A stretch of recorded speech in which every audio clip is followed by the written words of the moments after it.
Like, hey, Mickey. What's the crossover? That would never happen, man. Like, what are you doing today, Mick? Like, hey, Ferb, I know what we're doing today. Now you've gone too far. Like, where's Perry, man? What would be the Doofenshmirtz equivalent? Some random adult. I don't know. That I don't know. Do we... instead of his shtick being innators, it's meddling kids. Yeah. You meddling kids. Yes. We would have gotten away with it too. Smuggles. Evil Incorporated, yes.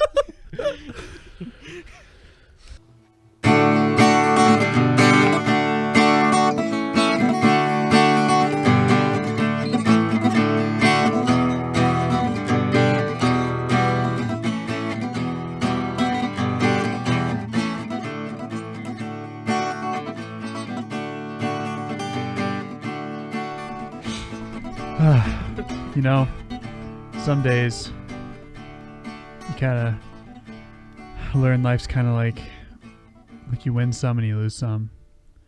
Earlier when I was prepping for the podcast, I was kind of thinking about this a little bit. Like, I myself have lost the game. I've lost the game, James. And now all of you listening have lost the game. Never gonna lose. Unless you don't know what it is, in game. which case, good for you. You still have lost the game. Nope. We're still gonna explain it so that they lose the game.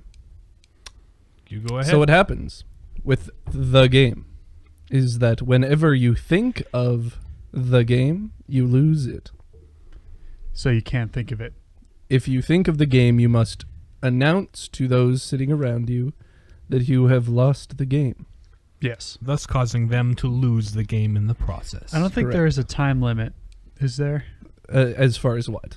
Like from How when soon you can say it, or how Yeah. soon you can lose it? Because sometimes you can plot to get other people to it lose it. is ideal to say it as soon as possible.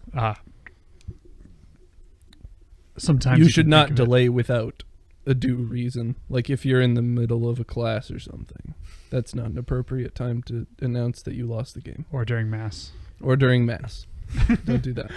Just up on the altar, Father, I lost the game. Bless me, Father, for I have lost the game.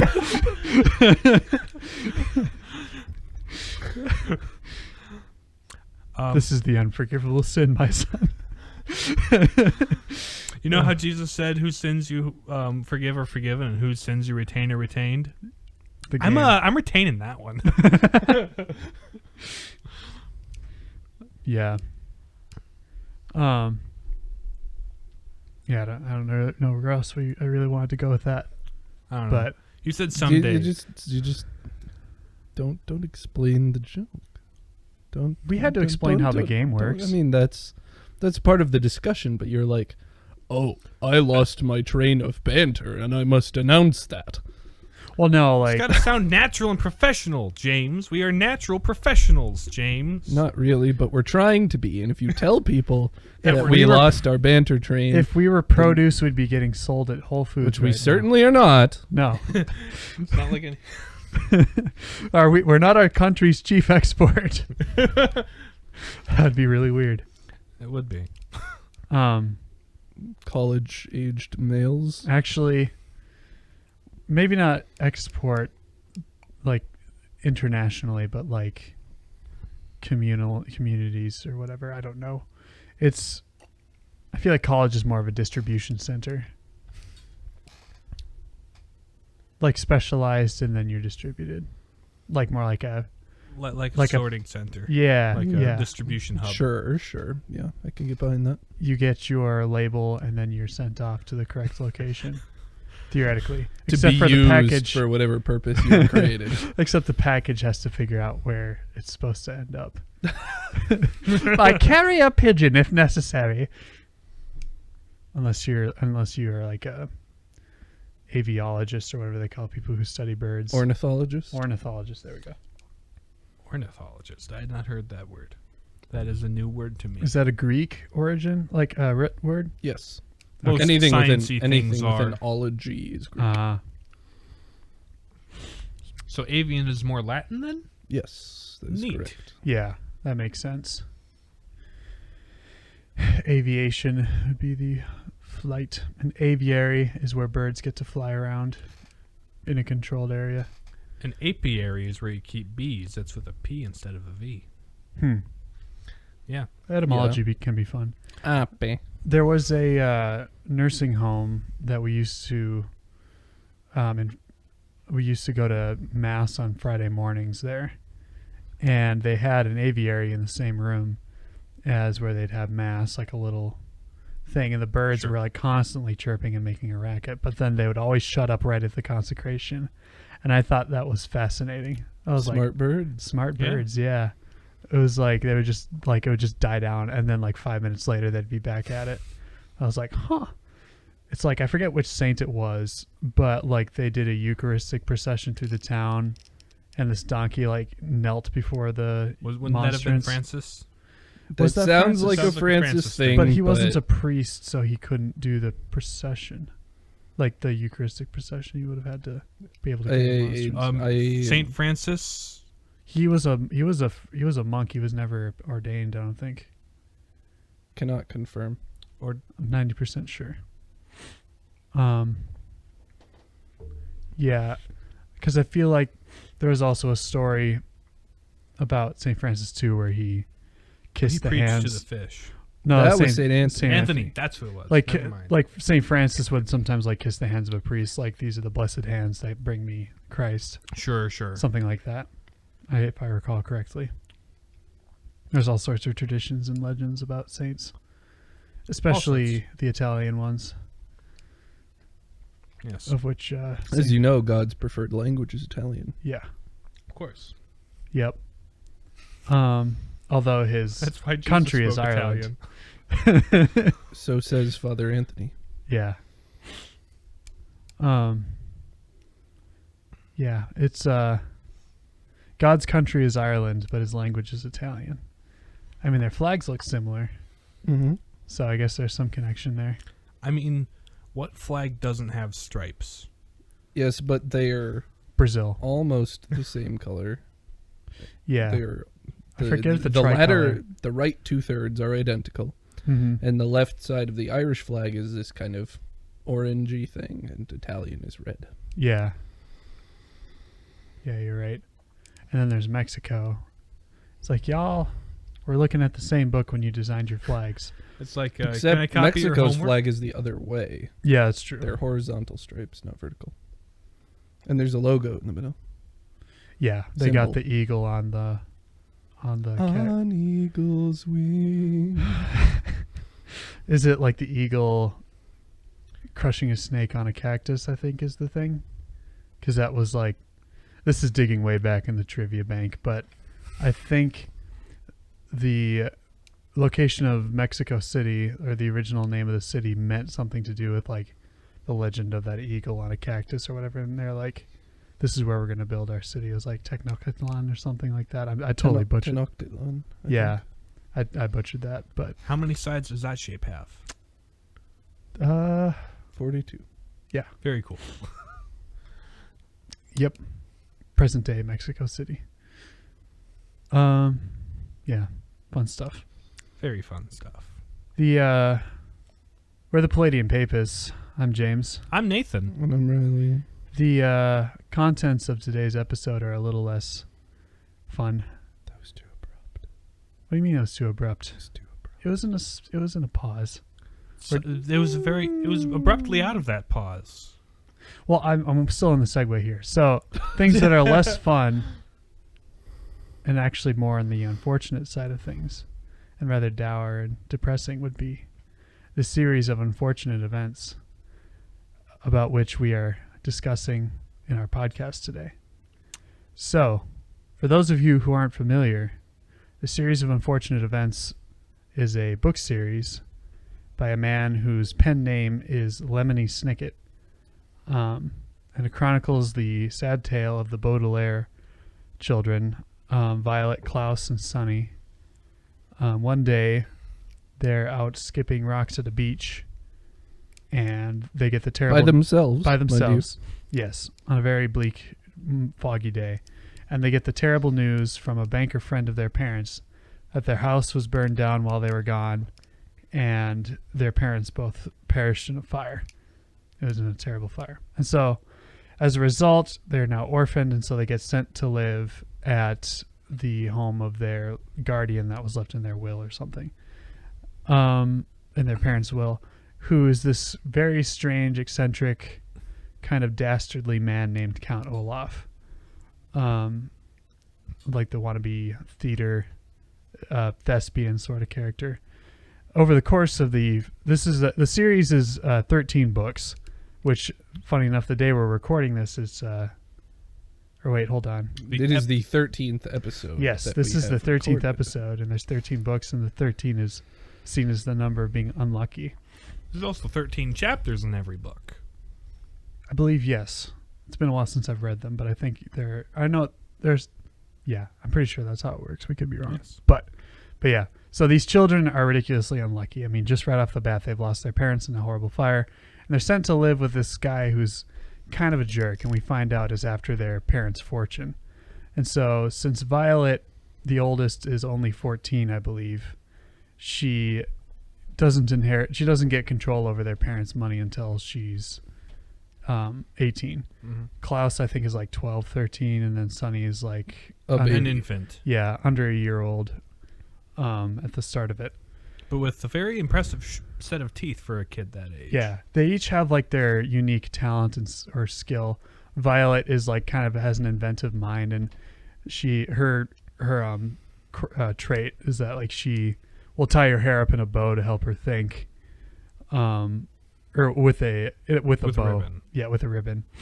And then Klaus he's kind of a bibliophile. He's very much into books and research and knowledge and that sort of thing. So they're all like very talented, clever children for their age, but they keep finding themselves in horrible situations. And so Count Olaf is scheming to try to get their inheritance. And so over the course of the first book, they manage through their wits and skills to foil his plan. And so for the next several books, they go from one guardian to the next, because their parents had quite this laundry list of guardians, none of whom are related to them, laid out in their will for them to go to. And as they go along, Olaf will follow them wherever they go and kind of weasel his way into like getting rid of their guardian and trying to get a hold of the kids. Using completely laughable disguises that are not whatsoever compelling. Except for the adults, who are always fooled by them. Yeah, the adults have no clue, and the kids are like, and nobody will believe the kids when they're like, no, that's Count Olaf, he's after us. And so they're having almost every adult, despite their best efforts, ends up failing to protect them from Olaf, who's following them around. And so, yeah, after the course of a few books, they end up kind of on the run on their own, because their last guardian, I believe, was the village, an entire town. Yeah, because it takes a village to raise a child. Yeah, They took that too literally. The village of foul devotees. FOWL. Huh? Yes. FOWL. Yes. Because the town is obsessed with crows for whatever reason. There's a flock of crows that lives there, and they're almost sacred. But anyway, so after Olaf's last plot, they run afoul of the foul devotees. And see what I did. Anyway, and stop explaining your joke. Okay, fine. They end up on the run from the village, and there's a really crappy newspaper reporter that blames them for the murder of a person that Count Olaf actually murdered.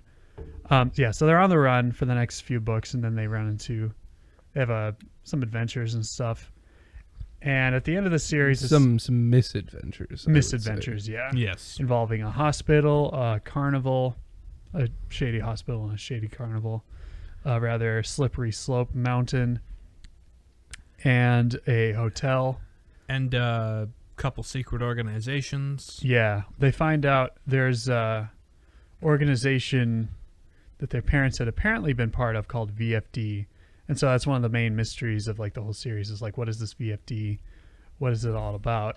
And we Well, find, at first they don't even know it's a secret organization, right? Right. They've just seen the letters VFD yeah, So- on a bunch of stuff, and they're like, "What could this possibly be?" there's It Count turns out Olaf, it could be everything from very fancy doilies to the Village of Foul Devotees. or the Verdant flammable device, which is like a signal flare, a But green it's green. signal flare. Yeah, hence the Verdant. There's lots of things in the series that are named such that they have the initials VFD. And one of Count Olaf's distinctive features is that he has a tattoo of an eye on his ankle. I think is it in the 6th book that they find they kind of look at it the right way and they realize the eye icon is VFD, like just cleverly put together. So yeah, there's this whole mystery surrounding them. It turns out a lot of their guardians had been in the same organization as their parents. And so had Count Olaf at some point. Count Olaf also had been. So yeah, there's this whole mystery surrounding them. And they keep having to use their wit and skills to get them out of sticky situations and out of the clutches of Count Olaf and his theater troupe. And their teeth. And their teeth, One yeah, of their- in one of their Sonny's teeth. case, yeah. Your teeth come in handy. Some of the shenanigans they have to live through are like at this boarding school, Proof Rock Preparatory, where they are forced to live, because they're orphans, they have to live in a shack which has oozy fungus and very little crabs that live in it with very sharp claws. They have to figure out how to make it into a livable situation. And what's another sort of wacky situation? The They have- mill. They work at a sawmill. Yeah, they're forced to work at a sawmill that only pays people in coupons and feeds them bubble gum. But all the coupons are worthless because you have to buy something for the coupon to work. Yeah, it's a rather interesting situation. But yeah. So the plot would take a while to summarize, much beyond what we've explained here. But essentially, one of the main plot points is that they find out, I forget which book, that there's a chance their parents might be alive. So they work their way up to this mountain where the secret organization's headquarters used to be. But they find out, sorry, spoiler alert, but these books have been out for what, like 12 years at this point? Plus a Netflix We also do adaptation. spoilers. Yes, we also do is spoilers known. on this podcast. We don't wish to coddle you. This is for analysis of people who are okay with spoilers. The tough people. But yeah. Anyhow. If you want to watch the thing, you read Do the it. episode title and say, nope, better hold off on listening to that episode until I've And then- watched it. yeah. Then either Or go read it. read the 13 books or watch the series on Netflix. Don't bother with the movie. We'll talk about that later in the episode, but Spoiler alert. the movie's not that good. Bad. Yes. It's kind of terrible. At any rate. So yeah, the main conflict of the books is the orphans trying to escape from Count Olaf, who's after their money and willing to dispose of them, in order to get there. But also one of the main conflicts of the book is, as they're on the run from Count Olaf, they're faced with a lot of different moral quandaries, and like the sort of not dichotomy, but like, what's another way of saying that? Like the choices that could make them into noble people or villains, essentially, like Count Olaf. Because the first 5 books, I feel like, are very black and white. There's very much Yeah. a formula to them, actually. Because they go to a place, Count Olaf shows up, they thwart Count Olaf, they move on. But Count Olaf does something to their guardian and they can't live with them anymore. Right. And so later in the series, it gets a little more gray, a little more, well, why are we doing this? And are we doing the wrong thing for the right reasons, or is the wrong thing always the wrong thing? Yeah. Another thing about the series too, the secret organization we eventually find out is the Volunteer Fire Department, which needs to be a secret organization in this world. But long ago, there was a schism in the secret organization. There was people who thought we should fight fire with fire in the world, and there were others who were like, no, we need to put out fires. That's what we're all about. And sort of literally and figuratively, fighting evil and fighting literal fire. Fire is kind of a motif that comes through the series. It sort of follows the children around because their lives, their innocence was destroyed by a fire that killed their parents, which we find out later was started by Count Olaf. At times, obviously the purpose of a volunteer fire department is to put out fires. But fire also is used to destroy knowledge and information. The villains burn several libraries. Yeah, the villains burn several libraries, which are seen as kind of this hub of knowledge and. Wait, libraries are hubs of knowledge? Yeah. Who'd have thunk it? But the author places kind of a special emphasis on libraries. A library is a place where a kid can be a kid and also grow up simultaneously. And the places where they find libraries along their journey, they feel safe in. Yeah. And the librarians they meet are some of the nicest people they meet. Mm-hmm. And so librarians are sort of the guardians of that knowledge and sort of resources in and of themselves. But yeah, the whole series is kind of very pro education that way, and being a knowledge book series. And philosophy and debate. Pro children have valid minds. Yeah, because the kids always recognize Count Olaf and see bad for what it is, but the adults, in their sort of pseudo complexity, fail to see sometimes the simple black and white. This guy's bad. But well, in the case of the Mr. Poe the banker, he's just hopelessly inept. Yeah, all he's really knows is money, even that he doesn't really. Yeah. In fact, this entire book series is slightly ridiculous. There's a very tongue-in-cheek way that it's written. Yeah. In fact, the narrator, who's himself a character in the story Lemony Snicket, constantly advises the reader against reading further because it's just so sad what happens to the Baudelaire. It's sort of a kind of dark, wry humor, that pervades this series, because it's a series of unfortunate events. It's bleak, it's sad, but yet it's sort of got kind of this salty humor to it, which may or may not have been one of the reasons why I in particular rather appreciate the series, is the sheer occasional sarcasm and wit and humor and kind of just general fourth wall breaks almost. Yeah. There are some really clever, funny things they do with the books that can only really be done in books. I think one time, I forget which book it was, but he did the title page of the chapter twice to dissuade you from reading further. Right. And then he hid because Lemony Snicket is a member of this secret organization. Yeah, the narrator writer is also a character in the story. Yeah. The real name of the author is Daniel Handler, I believe, right? Mm-hmm. Yeah. But at any rate, so in one of the books he leaves a message to an associate in the to because meet no him one at, could have read this far. It's too tragic, too terrible. Yeah. It's there's no way they'll find this. And yeah. So they're very sad, but with a sort of underpinning of humor and wit to it that makes them actually kind of charming and not as depressing as one would think. Yeah. It's almost a parody of a Charles Dickens book. Yeah. And it's like if Charles Dickens' characters were self-aware about how their situation was. Mm-hmm.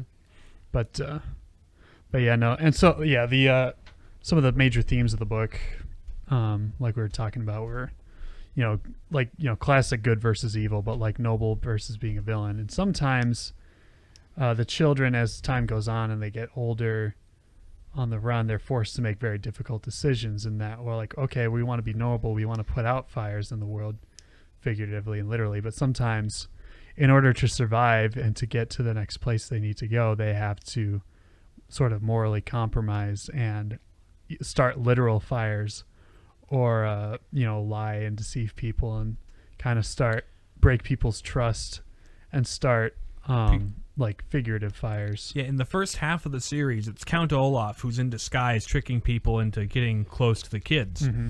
In the second half of the series, it's the kids disguising themselves, trying to get close to Count Olaf and solve the mystery. Mm-hmm. So it kind of reverses the roles at the end, and kind of reverses Sort of a the mutual motives. cat and mouse sort of thing going on.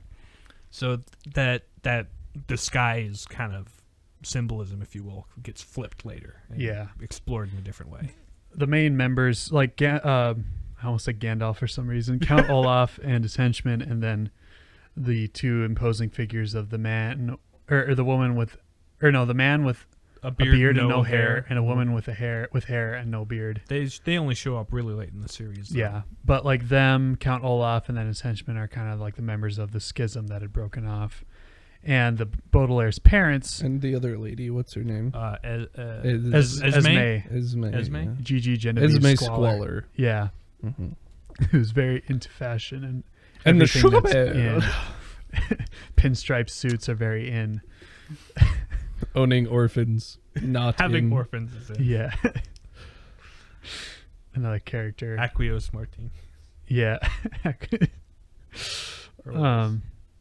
We'll talk about Yeah. her and her relationship to Count Olaf a bit Yeah. later.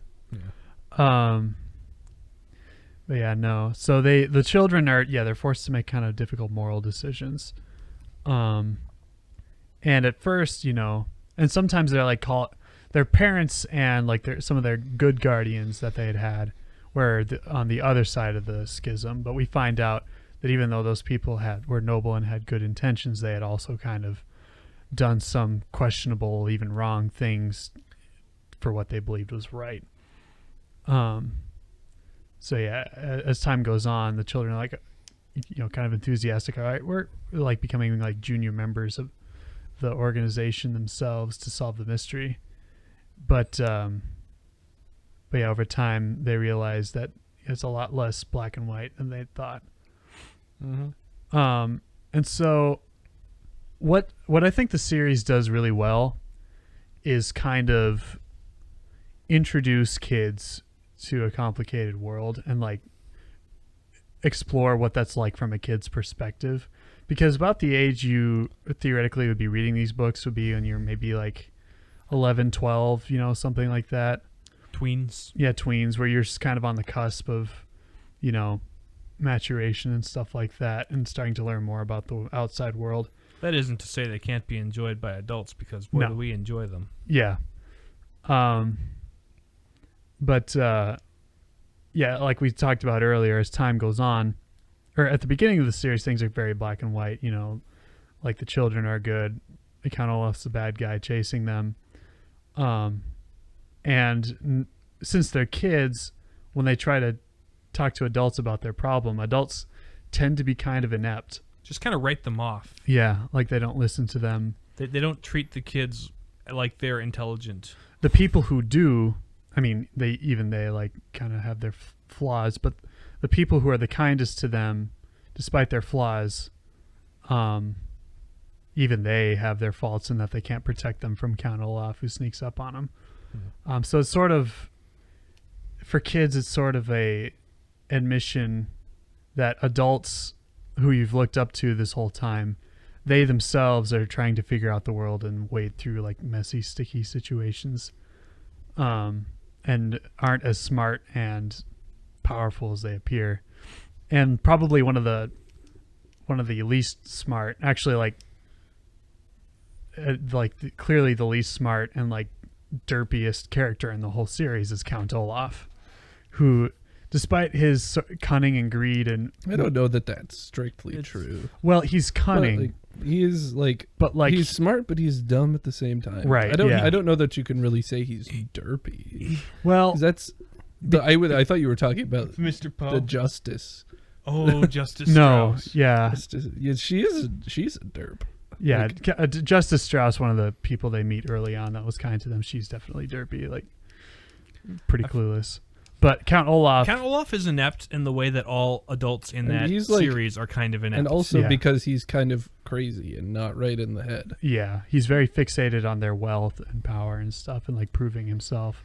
And that was part of the reason why like he joined the schism and stuff, is because he was personally wronged, and kind of let that balloon into revenge and all that stuff.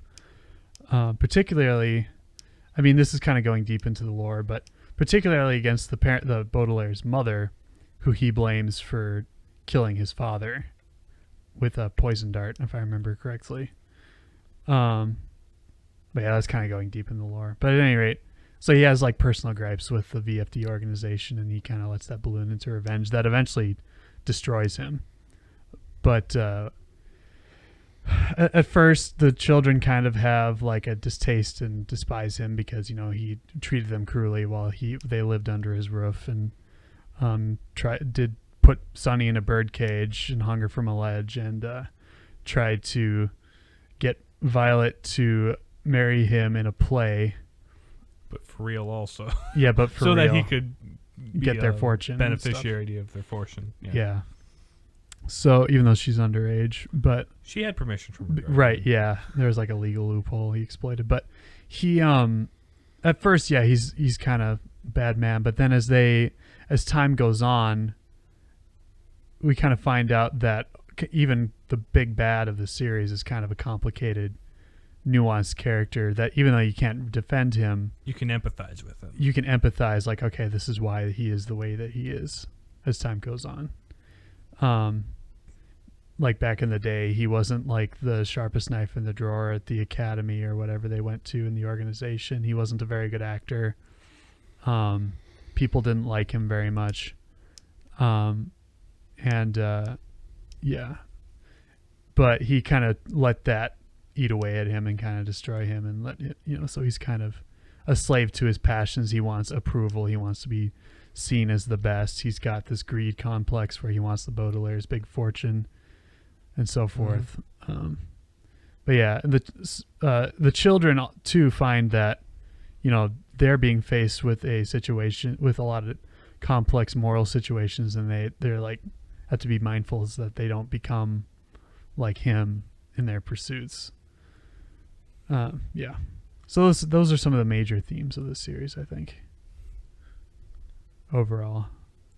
But another theme too is like what kind of keeps them grounded is the fact that the three of them all look out for each other. Mm-hmm.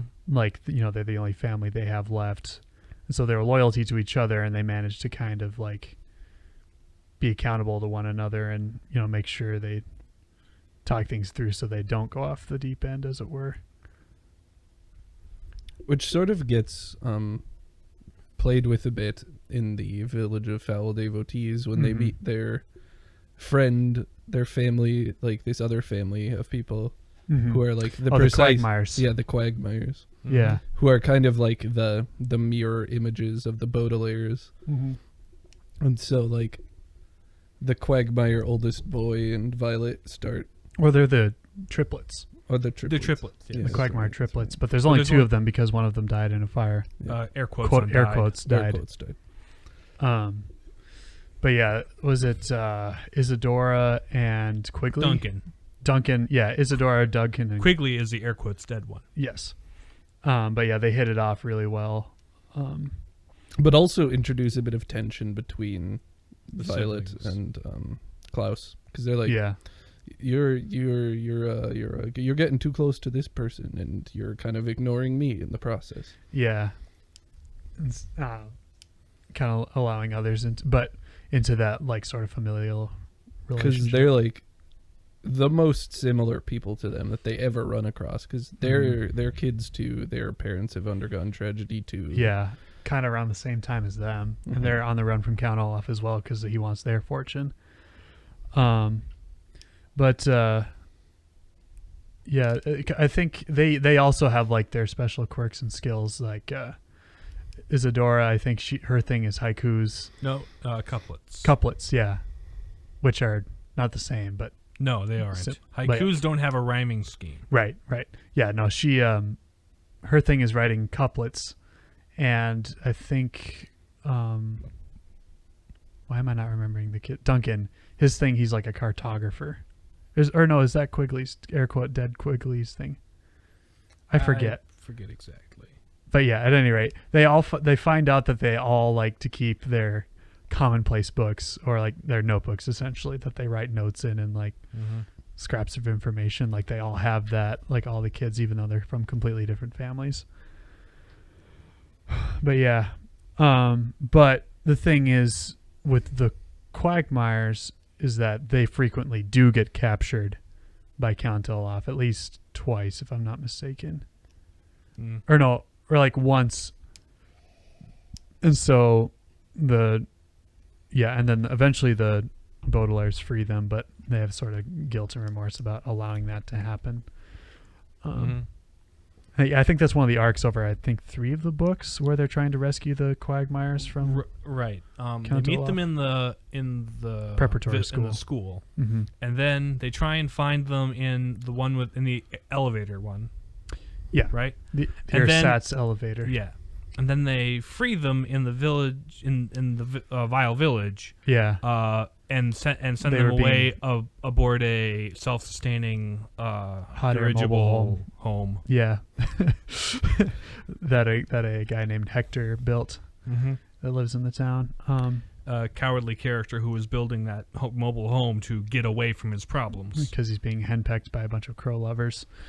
Constantly, He's the town handyman or something like that. There are multiple layers to all of the little funny jokes that are just subtly under the surface in those books. Yeah, I think there's a bunch of kind of funny characters like that. Like there's the guy at the lumber mill and Sir, like the guy's name is Sir. He's like the boss guy of the whole lumber mill. And the book describes him as like having his head constantly in a cloud of cigar smoke. Yeah, so nobody knows what his face looks like. And even like they run into all these people at the Hotel de Neumont, which is funny enough the second to last book in the series. Everybody sort of comes together in this big climactic trial essentially. Well, like the thing is like the good guys who are left still alive are all meeting at this hotel, and the bad guys know the good guys are there, so they want to wipe out the good guys once and for all. So they're all like hiding in this hotel. It's all organized by the Dewey Decimal System. Yeah, that's how the hotel's organized. But like, yeah, you meet Sir and the lumber mill guy, and they're in a sauna, so like the steam is obscuring his face, so you still don't know what he looks like. Little things like that. And there's quirky like descriptions and stuff that the author works into, like they're staring down this elevator shaft, and it's like, it is blacker than a black panther eating black licorice at the bottom of the Black Sea, in the blackest part of the Black Sea. And then when they eventually fall down the elevator shaft, there's like 2 pages of just black. Yeah. And then they flip to the next page. It's like, I'm sorry, I couldn't find any other way to express how dark it was. Yeah. But yeah. There's also a lot of literary allusions. The Baudelaire family name is a literary reference. Mr. Poe is a reference to Edgar Allan Poe. Yeah. The Prufrock Academy Prufrock is J. Alfred Prufrock. Yeah. The poem by T.S. Eliot.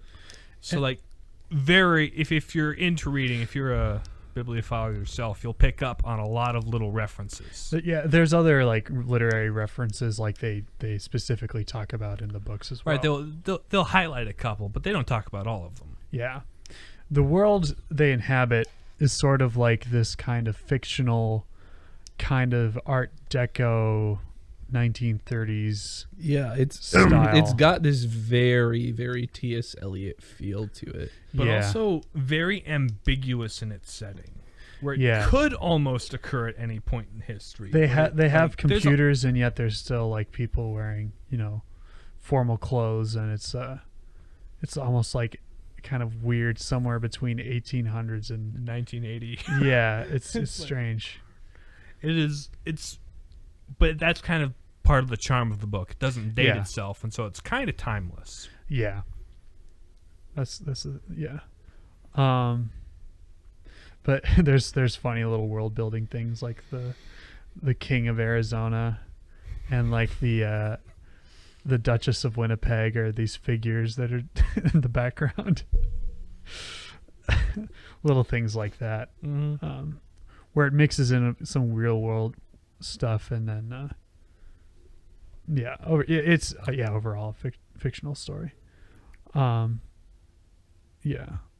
another I guess core theme of the book would be dealing with loss and that sort of thing. One of the things is that Lemony Snicket, the author character, he's sort of sworn to like chronicle these children's lives, which we eventually sort of is inferred that Beatrice was this woman that he dedicates every book to. Yeah, but at the makes beginning very clear that she's dead, like with every dedication.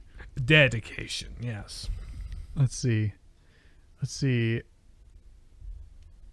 One of them was like, "You were cherished, now you're perished. My world is nightmarish," or something like that. Like little things like that. Dearest darling, dead. Nothing can quench my love for you or the fire that burned down your house. Yeah. Little things like that. So, but like, yeah, Lemony Snicket his love interest was once Beatrice, which towards the end of the series, again, this is a spoilerful podcast. Beatrice was the children's mother, and what had happened was in the event, which the books actually don't.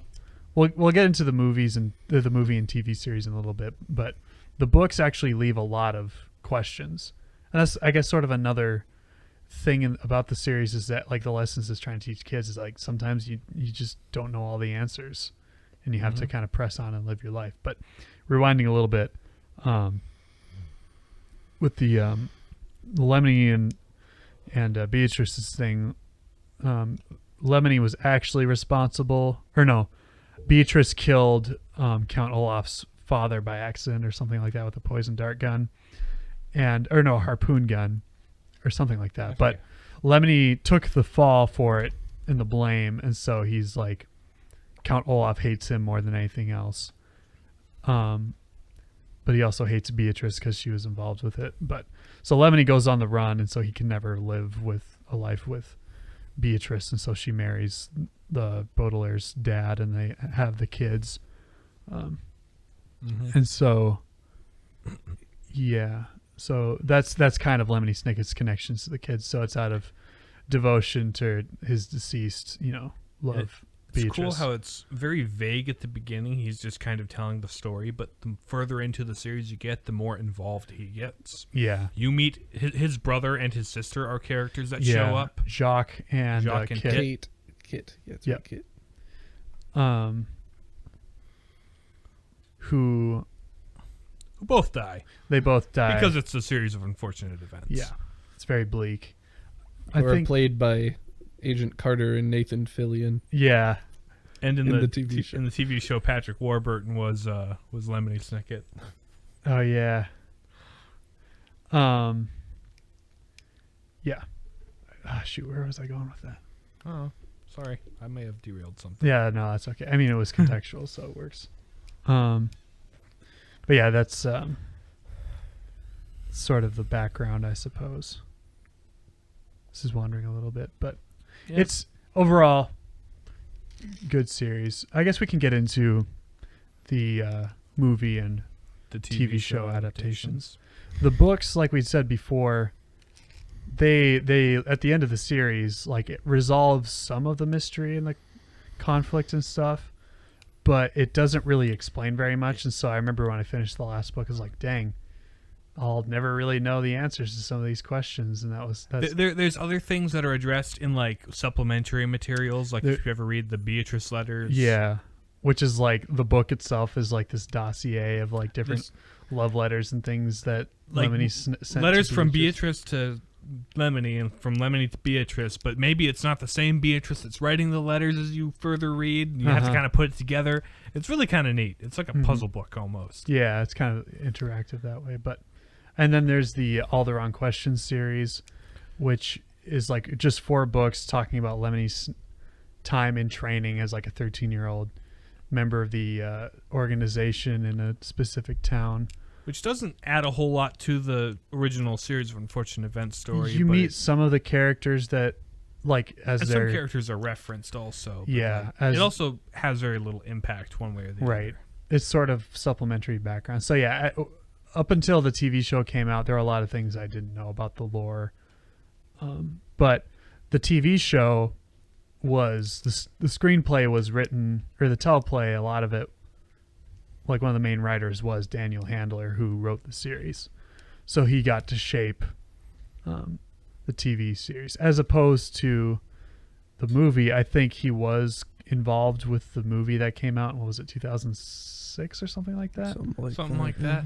Which had Jim Carrey. I mean, the as Count Olaf. The kids in the movie. Jim Carrey as Jim Carrey. Yeah, Jim Carrey as Jim Carrey. Who is dressed like Count Olaf. Yeah. The problem with the movie is that it sort of mashes the first 3 books together and mixes and rearranges things. I mean, it makes sense because it's a movie and it gets kind of the spirit of the series, but I don't know. It's very dumb. It's kind of disappointing, and it's got Jim Carrey in it, so it's... I don't know. I find it to be a bit of a guilty pleasure. It's very dumb, and I admit that it's a bad adaptation. But it is for a long stupid. time, that's all we had until the Netflix series debuted. What was it, 2 years ago now? Yeah, I think so. 2 years Yeah. ago. But that series is Neil Patrick Harris of How I Met Your Mother fame and other things like that, which is funny because sometimes they'll like drop references to How I Met Your Mother and like in the series, even though I haven't seen the show. Like it's, Dr. Horrible sing-along blog fame.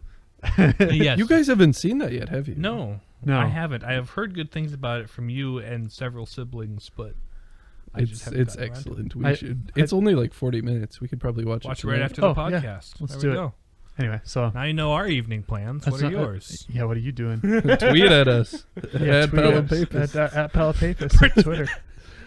At any rate, so yeah, the movie was all right, but it left a lot to be desired. The TV series is much more satisfying. Mm-hmm. It takes a little bit to get going. I mean, it obviously follows very closely the same storyline as the books, but it actually... The thing about the TV show, though, is like in order for it to make sense in a show, they have to fill in a lot of the background information. So they actually give you a lot more of the lore than the books ever did. Like like with the Quagmire's parents, it shows them kind of in the first part of the series, and it's at first you're like, wait, is this the Baudelaire's parents? That's surprising. Yeah. But then, like in the second or third episode, you're like, oh, okay, this is the Quagmires before I don't they think we get really murdered. know till the end of the season during the mill episodes. Yeah, It's made it's clear. Yeah, that's right. It's the first season. The Quagmire parents were played by Will Arnett. Will Arnett and Agent Hill from Avengers. What is her name? Colby Smulders, I think. Yeah. Yeah. It's funny. First time I watched it, I'm like, I don't know how to feel about the Baudelaire parents running around like that. But I'm like, then at the end, it was like, oh, they're the Quagmire parents. That is actually a really clever bait and switch. I like it. Yeah. Sort of a subversion of.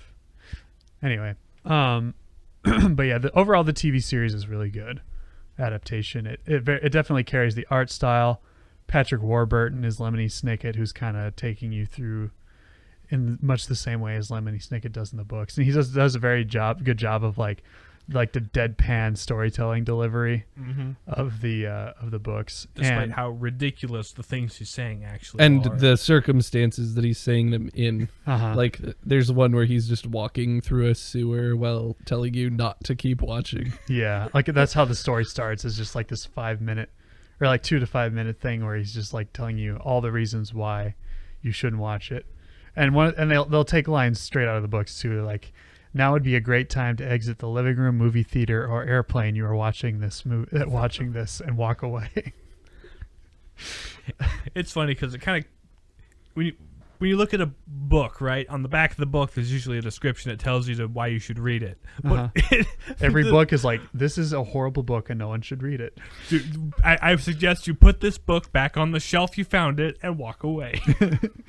It's so funny. The TV show, like the theme song is them singing Look away, Look look away. away. And it's Neil Patrick Harris singing it. Of yeah. course.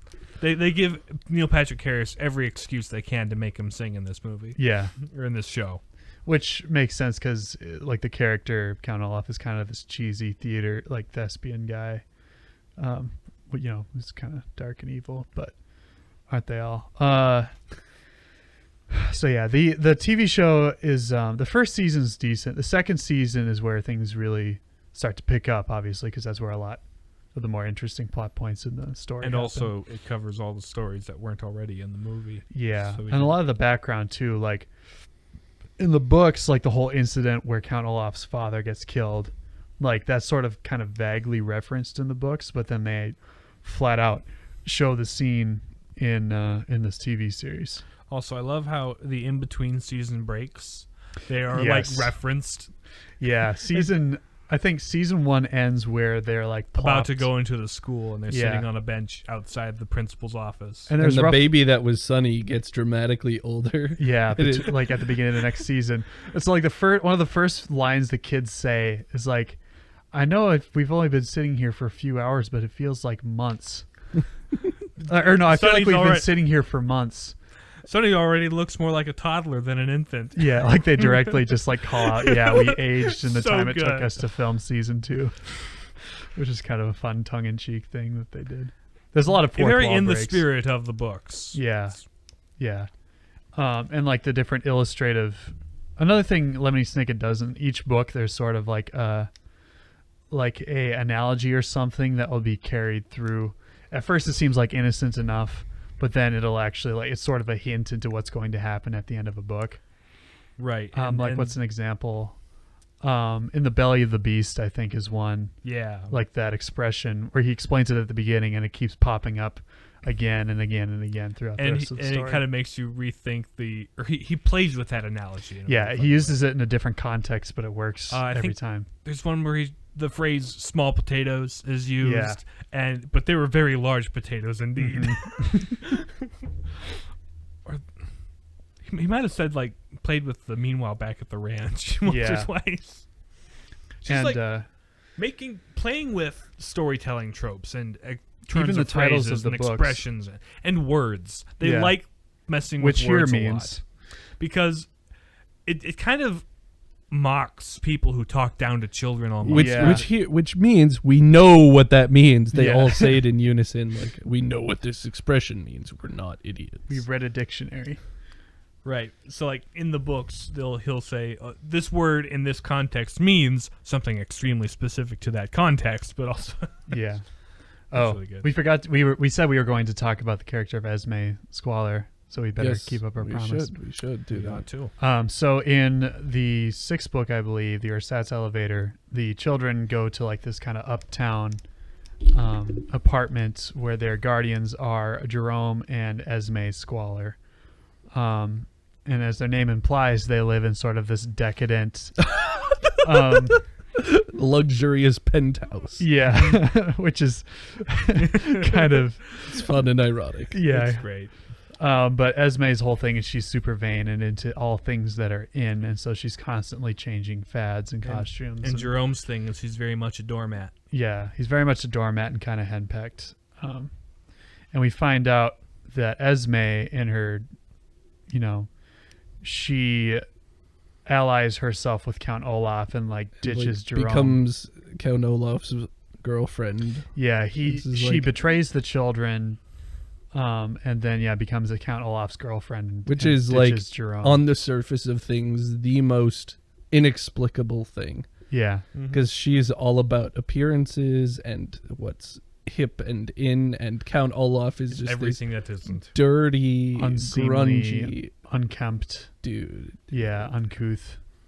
Yeah, and so it's like her raging pursuit of the sugar bear Mhm. and revenge against the children and everything else leads her to ally herself with someone who is almost entirely antithetical to what she is all about. Oh yeah, the sugar bowl is the thing that keeps coming up. It's kind of this MacGuffin through the whole series. And the book never explains it. No, the series does. The Netflix show. Yeah, the Netflix show does. So it turns out there's in one of the books, like the Grim Grotto, I think they find this underground facility where there's this extremely deadly mycelium, or like this fungus that will like grow and choke you. and apparently that was one of the catalysts for the big secret organization schism back in the day. So and so like they discover it, and it gets out in this diving helmet that's sealed up, and so Count Olaf gets a hold of that several times, and then he uses it against them. But its only weakness is horseradish, or wasabi if you want to substitute. Or wormwood, I think, is like. But yeah, the sugar bowl we find out in the TV series has the antidote for, like, holds sugar cubes that are actually like the antidote for the fungus.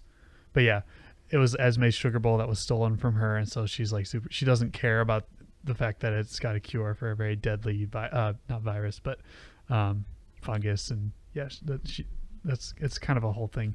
Even in the TV series, even though it's kind of explained, it still is kind of a silly, weird thing for her to be obsessed about. But yeah. But this show, or this series, is a lot of silly, weird things people are obsessed that don't with. make a whole lot of sense because adults are kind of dumb sometimes.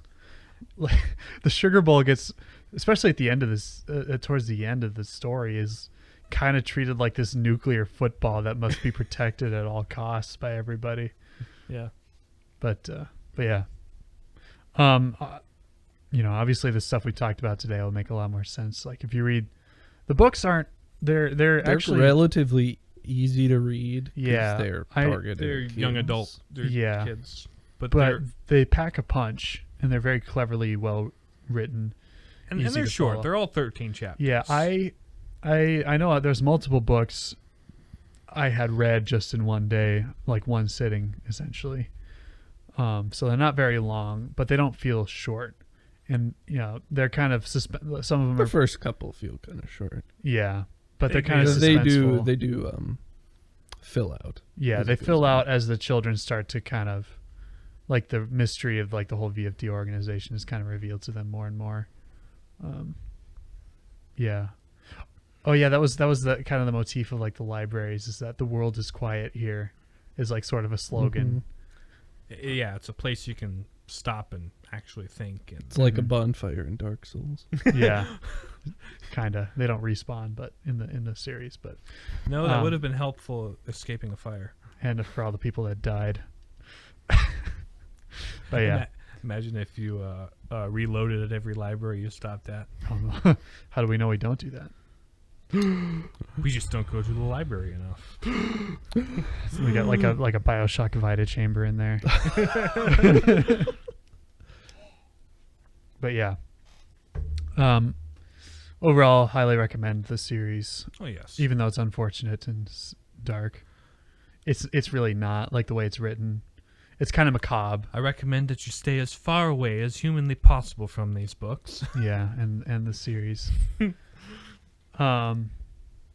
Yeah. So I guess to our what's the word I'm looking for? The transcendentals, yeah. Our paradigm, or whatever you want to call that we look at things through. Truth, we kind of talked about it. There's the whole kids are smart. Kids are often underrated. They're smarter than you give them credit for. Adults are dumb. Yeah. Yes, adults, sorry to break it to you if any of you aren't adults yet. I am an adult. We are dumb. Yes, we are trying to figure things out. In a lot of ways, we're still trying to figure out things just as much as kids do. And we fail sometimes. Especially when we should be setting good examples and stuff. That's kind of one of the themes of the book. And a lot of the adults in the series have already done a lot of learning, but they've learned all the wrong things. Yeah. And so they're approaching everything the entirely wrong way, when the kids are more adaptable. Yeah. And the adults the bad ones kind of treat the kids, especially kind of like they're disposable and, like, not worth anything beyond, like, what they can get out of them for their money and stuff. So that's kind of another thing too that, but with, like, the different moral quandaries and stuff the children face, it's sort of kind of adopts, like, this kind of gray area thing, but it doesn't deny the fact that there are, good and evil choices. It's just that it's sometimes just the lesser of two evils sometimes. Yeah, sometimes you're forced to make difficult decisions. So it's not really a relativistic book that There's way. there's even a funny bit in the TV series where one of Count Olaf's henchmen is like, is moral relativism a true and pervasive philosophical idea, or is it just an excuse for people to do bad things? And I people can't just kind remember of Everybody blow it off. rolls their eyes at The it. exact Yeah. quote. Actually, that's the other thing too. Is like over time, the Count Olaf's henchmen one by one kind of see the error of their ways and leave him. Are done with being treated like garbage. Yeah, and they kind of get back on the right path, as it were. Like the hook-handed man. Mm-hmm. And other Who's that characters. dude from Community Yeah. or Parks and Rec? I can't remember. But Is he the dude from Parks and Rec? No, he looks like the guy from Parks and Rec, but he's not. I thought I he think. was. No. This is beautiful. I've looked at this for 5 hours now. It's that guy. Is it? Yeah. Let's look it up. Let's look it up. But anyway, so other truths. Overall, like even though like for a while they're sort of questioning like what sort of weird things their parents did without telling them like whether or not their parents were actually good people. In the end, we find out that the Baudelaire parents very much loved their kids and tried to, in part educate them and equip them. And also, take maybe life they didn't tell head them on. things because they weren't ready for them or to Yeah. protect them. To protect them and keep them safe. So it's not like they were lying or keeping things from them to be mean. There was purpose. But There was- even so, they prepared them. Like they realize over the course of the books that their parents actually prepared them to face the difficulties that just in case like they wouldn't be there to protect them forever. With like the skills and stuff they needed and like the knowledge and moral guidance. Mhm. And then obviously like I suppose this is more of an element of goodness. Like this would which be, we'll move on to. yeah. There's nothing good to be found in this series. Turn away. Is totally bleak and utterly devoid of any sort of happiness or no. But the thing is, though, like even though they face very tough, dark situations, there's bright spots and good people they meet along the way. Flawed people, but good people. Yeah, and they themselves, even though they're forced to make tough decisions, they're very much like loyal to each other and like and their love is like family. Yeah, and so they go to great lengths to like protect each other and save each other and hold each other up. They very much come to rely on each other and learn from each other's strengths. Because at the end of the actually. day, they're really the only ones they can trust are each other. Yeah. And the series is very much like, don't let difficult circumstances destroy you, Mhm. kind of a thing. Is like sort of, Because, well, that's what happened to Count Olaf. yeah, He was faced with difficulties and and tragedy and destroy him. It turned him into the villain. being the unpopular kid at school. Like Tragedy can either breed heroism or villainy. yeah, and that's sort of like the dynamism we see. The dyad in the force. The dynamism we see throughout the story. Is that the right word for it? What? Dynamism? Or That's explosive, James. I'm trying to think of the right word. Dichotomy? It's similar to dichotomy. Dietitian? I don't know. I feel like it's clear by context what I'm trying to say, though. You could do one thing or you could do the other thing. Yes, that. But yeah, the goodness in the series. Divergent Yes, path. the sort of divergence. Yeah. Yeah. So there's goodness, beauty. The books are beautifully written. There's some fun Some illustrations. Really in there. colorful language. Yeah. It is really fun. Like in the. Not the, in the not in the- expletive way. Not in the color isn't blue. It's We'll say wordsmith. that. It's wordsmithy. Yes. I also, this is just me, but I personally find that bleakness very charming. Mm-hmm.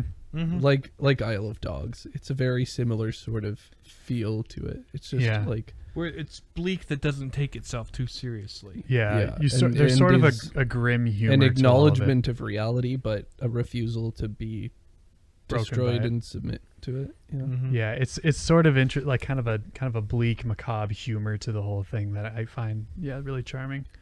Yeah, it's slightly dark and rather ironic in a lot of ways. It's really The TV series especially kind of takes the art style from like the illustrations in the books. it's like grungily colorful. Yeah, It's very. It feels like you're reading a T.S. Eliot poem. It Yeah. really does. overall. But yeah, the TV series is like beautifully, very well shot. You know, it's a big Netflix production, but costume and set design and everything is pretty on point. It looks like storybook illustrations. Yeah, It's like kind of shabby, but like really colorful and sharp in a way too. It's honestly, like the thing could have been directed by Wes Anderson. I feel like I have it's no other frame of reference, but other than Isle of Dogs and Mr. Right. Fox, so I can't. Yeah, but I mean, like, there's similar art styles, I guess, now that I think about it. They're distinct from each other. They're a lot Right. different, but I guess in the back of my mind there's some similarities. So I guess it sort of gives you an idea for my taste in movies and TV shows and books and such. But yeah, so there's the beauty and the unity. Well, it's a book series. There's like a through line. It's There's lots of there's a progression. unitive elements. of It starts out as very episodic, but even later in the series, you can look back with the knowledge of later things You see and how see they the all fit together. foreshadowings and see how they all tie together and see early uses of VFD as an acronym. Mm-hmm. And also, it uses like a unity of style in terms of this linguistic play on things. Yeah, Mm-hmm. Explaining this phrase. it's consistent. Yeah, it's all overarching, Mm-hmm. united in an overarching way by the Yeah. literary play going on. I mean, they're all 13 chapters. There's 13 books. All of them have an alliterative title, yeah, except the end, which is, the end. yeah. The end is called the end. Let's see. Can we remember like what the? Okay, so the first book Bad is Beginning. The Bad Beginning. The second one is Reptile Room. Reptile Room. Wide Window. Uh-huh. Miserable Mill. The Austere Academy. Austere Academy. Airsat's Elevator. The Vile Village. What's the one with the mill? Miserable Mill. We talked Miserable about Mill. it. Yeah. Okay. Vile Village, and then the carnival, the carnivorous carnival. There's the hospital one. The Hostile Hospital. Hostile Hospital. Yeah. The Penultimate Peril. The End. The Grim Grotto and Slippery, Slippery Slope. Yeah. We lost the order there toward the Yeah. end. But There's a continuity there that they're all just the Penultimate Peril is the second to last book. right. As the name would suggest. Yeah. And then there's the end. Yeah. So those are the 13 books. A little out of order, but Yeah, we lost Close track enough. in the middle. yeah. I think that covers the bases, more or less. For A the little most part, yeah. scatterbrained, but I think That's the, this book, podcast. the books are scatterbrained. That's It's- true. It's not like so. there's a progression to it, but then it sort of rolls back on itself. It's like, oh, so that's what was going on in that previous book, actually, but in the background sort of thing. Mhm. There's like characters in the background that are doing things. It's not hyper coherent. Yeah. It still follows like the same forward progression, obviously, with the plot. Mm-hmm. But yeah, it's not super coherent. But it's like random detail, like quick asides that sort of explain the context in the books and the show. Mm-hmm. But yeah, can recommend. Good stuff. Yes. Smash buttons. Bye. Yeah, smash the buttons. Smash buttons by. Yeah, not the cute little like and share buttons. Buttons. Thank you for listening. Like us on Facebook. Tweet at us at the Papists or at Papists. Papists. Email us at palladianpapists@gmail.com. Share our stuff. If you think you know people who would like to listen to it, we appreciate you guys listening to the podcast, and we'll Whomever you are. whomever you are, wherever you live. The two females between the ages of 18 and 22 that listen on Spotify. Shout out to you too. Shout out to you. Congratulations, you listen to a podcast on Spotify. Few do. The only platform that currently offers us analytics. Yeah, Uh-huh. we're so. If more of you want to listen on Apple, we could possibly get it in. leave us a there. review on Apple Podcasts, especially Yeah. Google Play as well. That would help us out a lot in that. I wouldn't wish listening to podcasts on Google Play on anybody, but No. if that's your platform of If- choice, please do listen. Yeah. And review. Yes. And rate. And all the things. All and the love. positive feedback. Or negative feedback. Yeah. If you've got negative constructive feedback, To say, yeah, we will be. You guys suck. Well, bye. Yeah. We appreciate it. But yeah. Until next time, we'll talk to you later.